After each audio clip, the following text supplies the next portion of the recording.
आपका first transplant was almost एक decade back almost I think. ये जो सेकेंड ट्रांसप्लांट है, लोगों को लगता है कि उसमें बहुत ज्यादा पेन होता है। What has been your experience with the second transplant? अब सर सेकेंड ट्रांसप्लांट के पहले मेरे दिमाग में भी था कि एफयूटी में ऐसा ना हो कि एक्स्ट्रा स्ट्रिप से मुझे कुछ टेंशन हो, बट आपने मुझे अच्छे तरीके से उसको रीअश्योर किया कि इसमें फाइब्रोसिस विद इन टाइम होती है और ये बहुत जल्दी कवर होता है। इनफैक्ट आपने जो बताया था एग्जैक्टली मैं बाय इवनिंग ओनली मुझे लगा कि वो टेंशन, टाइटनेस जो थी हाँ वो ठीक वो हो गई थी। ठीक हो गई। करेक्ट। मैं पोस्ट ऑफ सेकेंड डे से पेन किलर छोड़ दिया, इंटर स्टॉप भी हो गया है। स्टॉप कर दिया करेक्ट। मैंने। मुझे बोवेरन और अल्ट्रासिट आपके दवा के किट में मिली थी, उसको मैंने छोड़ दिया था।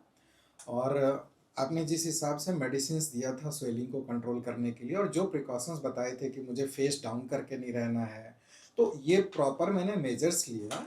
और मैं सेकेंड डे के बाद से ही फील कर रहा था कि मतलब पेन तो नहीं है, और स्वेलिंग जो एक पोस्ट ऑप के बाद थोड़ा सा तो एसटी के बाद आएगा। थोड़ा होता है वो वो तो बहुत आएगा। मिनिमल वो चीज़ ही है।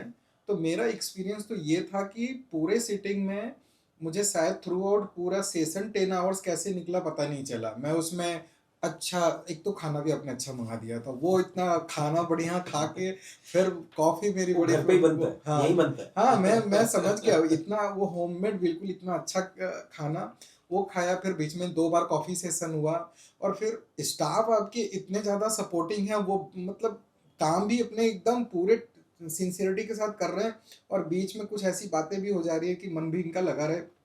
जब भी उनको लगा ना कि अब थोड़ा ज़्यादा गैप हो गया, बोर हो रहे हैं, तो कुछ तो बात कर कुछ लिए थोड़ा सा। तो हंसी ये मजाक चीज़ शुरू। है। और सबसे अच्छा सर ये कि 2011 में आपने मुझसे एक बात कही थी कि प्रवेश तुम्हारे ये आगे के तो जो लाइन बना दे रहा हूँ नहीं जाएगा नहीं, और ये एग्जैक्टली यही हुआ। मेरे हेयर लाइन जो मैंने आपको सेशन के पहले बोला कि सर ये करेक्ट। आपका मेंटेन कहे थे तो वो 15 रह साल गया। हो गए। तो 2011 से सर, और ऑलमोस्ट 14-15 ईयर्स। और इसमें ज़रूर मैं कह सकता हूँ कि शायद वो और भी मेंटेन रहा होता अगर मैं बीच में आपके दर्शन करता रहता। क्योंकि उसमें मैंने अपनी तरफ से कुछ किया नहीं, इनपुट आपने जो लगा दिया फिर वो वैसे करेक्ट। चलता रहा।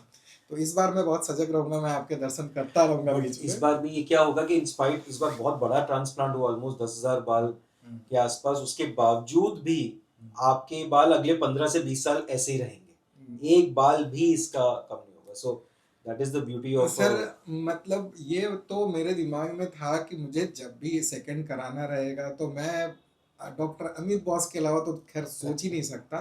क्योंकि इतने बड़े बड़े डिजास्टर्स हो रहे हैं, इधर उधर वो बीडीएस कहीं कर दे रहा है, कहीं अच्छा, वो आप तो सलून खुद में कर रहा डॉक्टर है है। तो कम से कम आप हम्म। उसको इवैल्यूएट कर पाते हो। तो जी, अब इसको लोग ये भी एक बात मैं क्लियर करना चाहूंगा कि एफयूटी में लोगों को ये लगता है कि पूरा पीछे से खाल निकाल देते हैं, ऐसा नहीं है। ये बिल्कुल ऊपर का जो एक सुपरफिशियल लेवल लेयर जहाँ फॉलिकल्स होती है वो डेप्थ ही लेते हैं, उसके नीचे का आप ये ना सोचो कि निकाले तो हड्डी दिखने लग जाती है, ऐसा नहीं होता है, खाल नहीं निकलता है, ये सिर्फ बाल के एक वो होती है उसको ही निकालते हैं। And then sir is a greatest plastic surgeon of India. तो मुझे लगता है कि इनका हाथ इतना फाइन है। मेरी जो लाइन थी वो भी एक पतली लाइन थी पहले भी, और सर ने उस लाइन को भी कवर करके फिर एक ही लाइन में कर दिया। इतनी अच्छी फाइनल इनकी स्विचरिंग भी रहती है।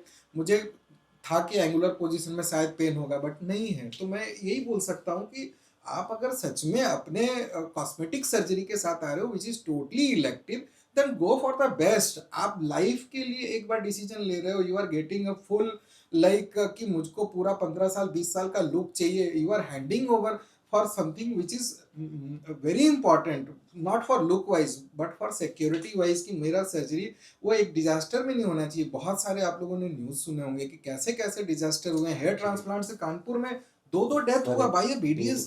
Correct. is a BDS is entitled to do all these like delicate surgeries, who is like। अब सर के साथ ये है कि सर ऑफ कोर्स इंडिया के पाइनियर इंस्टीट्यूट मौलाना आजाद से जो कि सबका सपना होता है, मैं भी अपने टाइम में मौलाना आजाद ही सोचता था, तो सर वहाँ के वो तो है ही है। उसके अलावा उस इन्होंने डेडिकेट किया। 2011 में जब ये काम कर रहे थे तब भी मुझे लग रहा था कि सर का हाथ इतना फाइन चल रहा है, और वो इतने कॉन्फिडेंट थे। उन्होंने एक चीज जो बोली मैं इससे बड़ा हैरान रहा, मेरे साथ डॉक्टर रुखसार भी कराए थे, इनफैक्ट कल हम और रुखसार बैठे थे अच्छा वो साथ है में। यहाँ पे? हाँ, अच्छा। तो डॉक्टर रुखसार ने कहा कि उस समय जो है सर ने मुझे कहा कि तुम यहीं आके मेरे साथ करो। मैं सर के बात मान लेता तो मेरा हाथ भी जो है वो हाँ। प्लास्टिक सर्जन तो बना ही देते।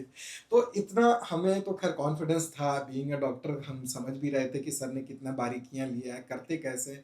जो आप स्पेसिंग बनाते हैं, वो एक एंगल को लेकर के, जैसे हमारा नेचुरल हेयर का एंगल जाना चाहिए, जो बीच में वर्ल आना चाहिए, वो वर्ल आते हैं।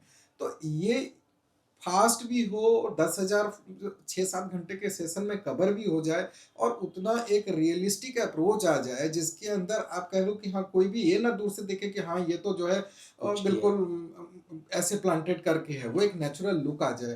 तो मैं यही बोलता हूँ कि आपको अगर अपना चाहिए कि हम अपना बेस्ट लुक चाहिए, हमको एक सिक्योर पोजीशन में चाहिए, तो फिर बॉस मैं आपको तो यही कहता हूँ कि अब आप कि हम मेरे पास शब्द नहीं बचते हैं। जितने लोगों का भी मेकओवर हुआ होगा, वो ज़रूर इस चीज़ को फ़ील करते होंगे। मैं मुझे अपना तो पहले वाले का ही इतना धन्यवाद करता था, मेरा इतना पूरा खुला था, वो मेंटेन होकर के वो रहा। तो इसके लिए बहुत धन्यवाद और आगे के लिए बस यही कहूँगा कि मैं टच में बना रहूँगा, आगे भी 100%।